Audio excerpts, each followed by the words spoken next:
Hi guys, so I wanted to talk to you today about using cast iron. I think a lot of people are sometimes afraid of it because the seasoning aspect is scary. It can be a little intimidating. One of my friends on Facebook recently was asking about getting stainless or ceramic, and I hopped on and was like, cast iron! And her comment was that she was, not really quite sure about the seasoning. The great thing is, at least for lodge projects, they have all the instructions for you, and caring for your cast iron is as easy as some good vegetable oil, some salt, and then we have these two tools. This is actually the scrubby brush and one of their scrapers, and you can get a ton of these. And we also have a bunch of these handles. They're super great. They fit right on the handles of your cast iron, so you can use it on your stovetop to pull it out of the oven. You can use it on your grill. That's one of the reasons that I love cast iron so much. It goes from your stovetop to the oven. You can use it on a grill.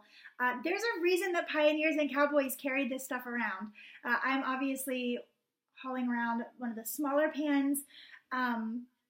When we were registering for our wedding, I knew that I wanted to get cast iron. I have a regular pots and pan set as well, but I just knew that it's something that would last. It's something that's hardy, and as long as it's taken care of, it really truly does last forever.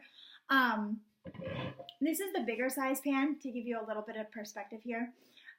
We have so much cast iron, and we literally use it every day. It is on the heavy side. A lot of times, especially once I get food in it, I have to use two hands. Those are the two regular size pans. We also have a pancake pan. You could probably use this for crepes. I haven't tried. We've used it for eggs. It does have a little bit of a lip on it, so you don't have to worry about things completely running off. We also have a grill pan. This is so nice. We just recently got a grill. Because we've been in an apartment, we haven't been able to have one. So being able to use this, we can grill inside. I love being able to put stuff on the stovetop. I can put it in the oven, and I still get those nice grill marks. It's also nice because of the ridges. Some of the grease and fat seeps down, so you don't have to worry about your stuff just wallowing in gross. But as far as taking care of your cast iron, like I said, it's a lot easier than people think. When you first get your cast iron, it's always a good idea to definitely really scrub it. Steel wool is a great resource, especially if you do have a little bit of rust or anything, if you haven't used it in a while. Every once in a while, we get lazy, we stick it in the sink or something. It gets a little rust. Scrub it with steel wool. But after you've done cooking with it and everything, you get crusties, whatever. So what I do is I rinse it out with some hot water, and I use my scrubby brush. You literally just scrubby. And then you actually use salt. Make sure you dump out some of the water. Obviously, it's okay if it's a little moist or washing it. The salt is abrasive enough to get junk off, but it is not harsh and solvent, so it won't actually strip the oils. It'll only take off the food crust and everything. So you pour some of this in, you use this guy, scrub it. Like I said, it's abrasive enough, it'll get the goop off. Sometimes it takes a time or two. If you need a little extra, you can use one of these. If you have a grill pan, they actually make one of these that has the little cutouts so that it fits over the scrapers, which we really need to get. And then you just rinse it with water. The salt has scrubbed off all the food particles. And then you just reapply a little bit of oil. That's literally all you have to do to maintain your cast iron. For the initial seasoning, sometimes it does take a time or two before they really become nonstick. But for the initial seasoning, you're just going to wash it and scrub it real well. You want to put a fairly heavy duty layer of oil on. You don't want a whole blob or, a whole puddle of oil sitting on the bottom. But you do want a good coat. I usually put my cast iron in the oven before it's hot all the way.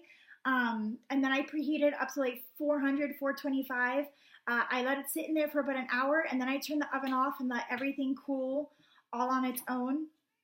I'll take another paper towel after that's done to kind of get any residual oil that's just kind of laying. But what that does is that actually helps bake the oil into the iron to help make it nonstick. You do not have to do this after you use your cast iron every time, especially if you are not using soap. You should never use soap on your cast iron because it is fairly porous. It will absorb it. One of the really cool things that I also love about cast iron is it naturally adds iron to your food and diet. Yay!